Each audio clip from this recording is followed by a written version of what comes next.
రైతు సోదరులకు నమస్కారం. నా పేరు జాన్ షైదా. అన్వికా కంపెనీలో సత్తంపల్లి హెడ్ క్వార్టర్ కింద సేల్స్ ఆఫీసర్గా పనిచేస్తున్నాను.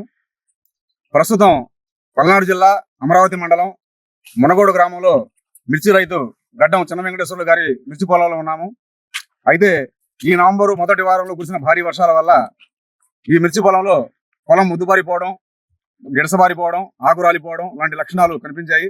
తర్వాత వెంకటేశ్వర్లు గారు 2-3 ఉత్పాదనలు వేరే కంపెనీలు తెచ్చి వాడి ఉన్నారు, అయినా కానీ ఫలితం కనిపించలేదు. తర్వాత అన్వికా కంపెనీ వారి రెడ్ అండ్ బ్లాక్ అనే ఉత్పాదన తీసుకొచ్చి ఈ మిర్చి పొలంలో పిచికారి చేయడం జరిగింది. ఏమండి మీ పేరు? తర్వాత ఊరు పేరు? మునగోడు మండలం, పల్నాడు జిల్లా, అమరావతి మండలం, పల్నాడు జిల్లా. అయితే మీకు ఈ రెడ్ అండ్ బ్లాక్ అనే ప్రొడక్ట్ మీరు తీసుకొచ్చి పొలంలో పిచికారి చేశారు. వాడక ముందు ఎలా ఉంది మీ పొలం? వాడతలికి ఎర్రంగా ఉంది. తుఫాను కొట్టి కురిచాక ఎర్రంగా పోయింది, ముదిమోగం పడింది. 2 నొక్కులు వేరే మందు కొట్టి ఈ పని కాలం ఈ మందు తీసుకొచ్చి కొట్టా పని.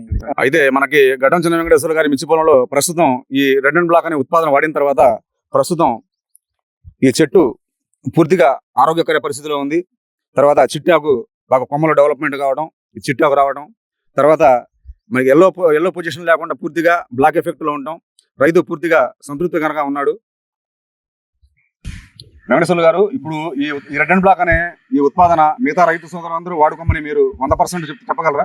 కొట్టారు సార్, కొట్టారు. మీ ఊళ్ళో చాలా మంది కొట్టారు. మిగతా రైతు సోదరులందరూ దీన్ని వాడుకోవచ్చా? బ్రహ్మాండం వాడుకోవచ్చు. వాడుకోవచ్చు. మీకైతే బాగుంది? నాకైతే బాగానే.